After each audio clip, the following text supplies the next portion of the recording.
नमस्कार। आज हम औद्योगिक समाजशास्त्र के महत्व के बारे में आपको बताएंगे। एमए फाइनल आपका जो पेपर है औद्योगिक समाजशास्त्र, उसी का टॉपिक है औद्योगिक समाजशास्त्र का महत्व के बारे में हम यहाँ पर ये बताएंगे कि समाजशास्त्र जो विषय है उसके अंदर बहुत से विषय होते हैं और औद्योगिक समाजशास्त्र भी समाज से रिलेटेड जो भी इश्यूज है, समस्याएं हैं, उनका अध्ययन कराता है। उद्योगों से संबंधित जो समस्याएं हैं उनके बारे में भी बताता है। तो यहाँ पर हम जब औद्योगिक समाजशास्त्र के महत्व के बारे में बताएंगे, उसमें जो पहला औद्योगिक समाजशास्त्र का जो महत्व है वह है औद्योगिक समाज का वैज्ञानिक ज्ञान। औद्योगिक समाज अर्थात जो उद्योग धंधे लगाते हैं, उनका जो वर्कर्स होते हैं, पूंजीपति पूंजी लगा के उद्योगों की स्थापना करते हैं, उनके जो वैज्ञानिक ज्ञान की यदि जानकारी प्राप्त करनी हो तो वो सिर्फ और सिर्फ औद्योगिक समाजशास्त्र ही प्रदान कर सकता है। दूसरा है मानव ज्ञान में वृद्धि। मानव ज्ञान का तात्पर्य है कि मानव हमेशा एक जिज्ञासु प्राणी रहा है और वो हमेशा नए नए ज्ञान की प्राप्ति करने के लिए खोज करता रहता है। इसी तरीके से जो औद्योगिक समाजशास्त्र है वो औद्योगिक समाज के बारे में एक नए ज्ञान देने में सहायक होता है। तो यहाँ पर ये औद्योगिक समाज के बारे में जो नवीन ज्ञान है उसकी हम यदि प्राप्त करना चाहते हैं तो उसमें औद्योगिक समाजशास्त्र मतलब देने में, वृद्धि करने में सहायक होता है। तीसरा है व्यक्तियों का संकलन। औद्योगिक समाज जो है वो एक तरीके से देखा जाए व्यक्तियों का संकलन है।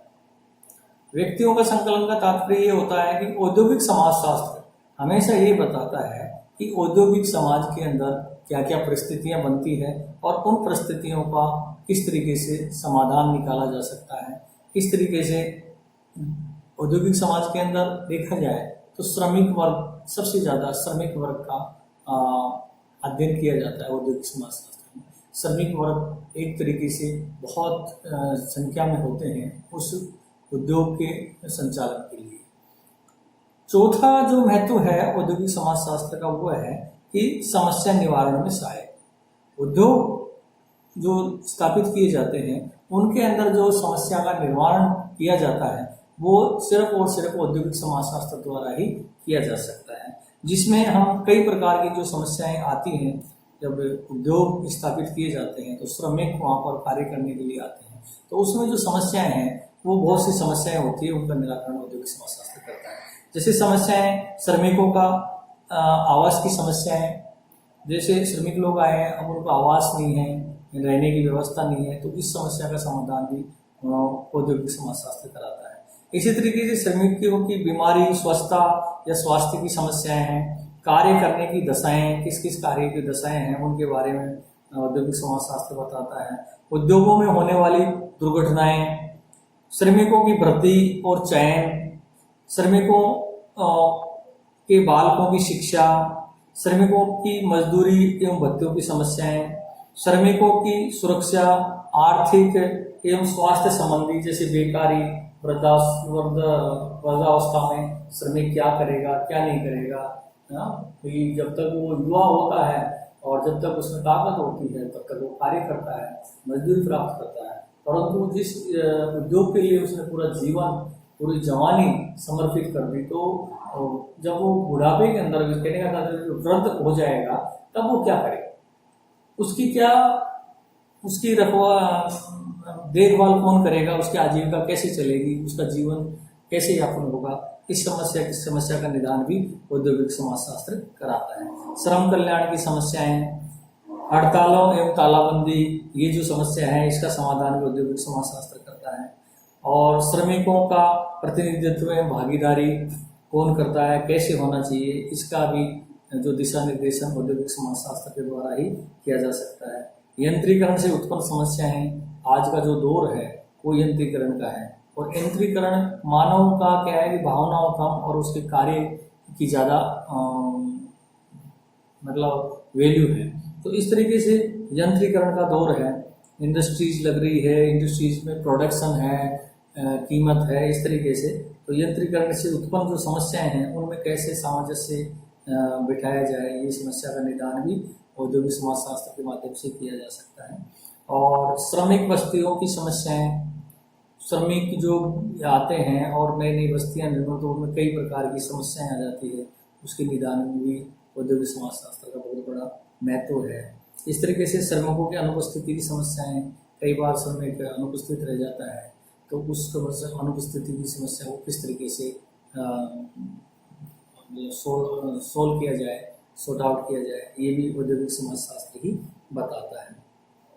श्रमिकों के आराम की समस्याएं और श्रमिकों की नौकरी की सुरक्षा, श्रमिकों की भविष्य निधि की समस्याएं, श्रमिकों के बालकों की शिक्षा की समस्याएं, श्रमिक नेतृत्व की समस्याएं, उद्योगों में मशीनीकरण की समस्याएं, श्रम संसाधनों की समस्याएं, बालक एवं महिला श्रमिकों की समस्याएं, श्रम तथा प्रबंध के संबंधों की समस्याएं, सरकार औद्योगिक प्रबंध के संबंधों की समस्याएं। तो सरकार और औद्योगिक जो प्रबंध है उनमें किस तरीके से सामंजस्य बिठाना है, सरकार क्या चाहती है, उद्योग जो लगाने वाला जो मालिक है वो क्या चाहता है, और किस तरीके से दोनों को संतुष्ट करके, और एक तरीके से वर्कर्स क्या चाहते हैं उनको, तो ये सब कुछ औद्योगिक समाजशास्त्र के माध्यम से ही संभव है। जैसे श्रम संघों की समस्याएं हैं, बालक तथा महिला श्रमिकों की समस्याएं हैं, श्रमिक और प्रबंध के संबंधों की समस्याएं हैं, इस तरीके से हम भोजन की समस्याएं हैं, औद्योगिकरण तथा नगरीकरण की समस्याएं हैं, श्रमिकों के बहिर्गमन मतलब बाहर जाने की समस्याएं हैं, औद्योगिकरण एवं अपराधों में वृद्धि की समस्याएं हैं, श्रमिकों के प्रशिक्षण की समस्याएं हैं। तो ये जो तमाम जो भी समस्याएं हैं इनका समाधान एकमात्र जो करा सकता है वो है औद्योगिक समाजशास्त्र। इसलिए औद्योगिक समाजशास्त्र का उद्योग जगत के लिए बहुत महत्व होता है। हम आगे चलते हैं तो औद्योगिक नियोजन भी औद्योगिक समाजशास्त्र के माध्यम से ही संभव है। औद्योगिक परिवारों का पुनर्गठन, ये भी औद्योगिक समाजशास्त्र के माध्यम से ही संभव है। औद्योगिक समाज में स्थायित्व लाना, आजकल उद्योग ये है कि नए नए प्रोडक्शन आता है, आज आया कल उसका कंपटीशन इतना ज़बरदस्त है कि चीज़ें, तो उन औद्योगिक जो समाज है उनमें भी स्थायित्व लाना, कि आप जैसे कि आज यहाँ काम है कल वहाँ नहीं है, तो ऐसा है कि वर्कर्स को बार बार फैक्ट्रियाँ नहीं बदलनी पड़े, तो उनका स्थायित्व लाना भी, आपको वर्कर्स काम भी नहीं होगा तब भी आपको तनख्वाह जारी रहेगी, आपके बच्चों की शिक्षा रहेगी, आपके स्वास्थ्य का पूरा ध्यान रखा रहेगा, इस तरीके से इस चीज़ को लाया जाएगा। आगे चलते हैं, औद्योगिक समाज में शांति एवं व्यवस्था रखना, कैसे औद्योगिक समाज है उसके अंदर किस तरीके से व्यवस्था रखी जा सकती है और उसमें शांति रखी जाती है। इसी तरीके से श्रम विधान, श्रम कानून कैसे बनाया जाए, कितने घंटे काम कराना है, कितने घंटे नहीं, और कितने घंटे ही आपको एक्स्ट्रा काम करने का किस तरीके से आपको बोनस मिलेगा, इस तरीके से श्रम का विधान भी, ये चीज़ें, कितने वेतन, न्यूनतम वेतन कितना होगा, इस तरीके का ये भी जो डिसाइड करता है वो भी औद्योगिक समाजशास्त्र के माध्यम से। श्रम कल्याण, अब आप जो श्रमिक हैं उनके वेलफेयर्स के लिए क्या क्या स्कीम्स चलाई जाए ताकि श्रमिक नाराज नहीं हो और ज़्यादा से ज़्यादा वो उसमें काम करें। इस तरीके से आगे चलते हैं हम, तो राष्ट्रीय प्रगति में सहायक औद्योगिक समाजशास्त्र है, वो एक ऐसा विषय है, एक ऐसा विज्ञान है जो राष्ट्रीय प्रगति में सहायक है।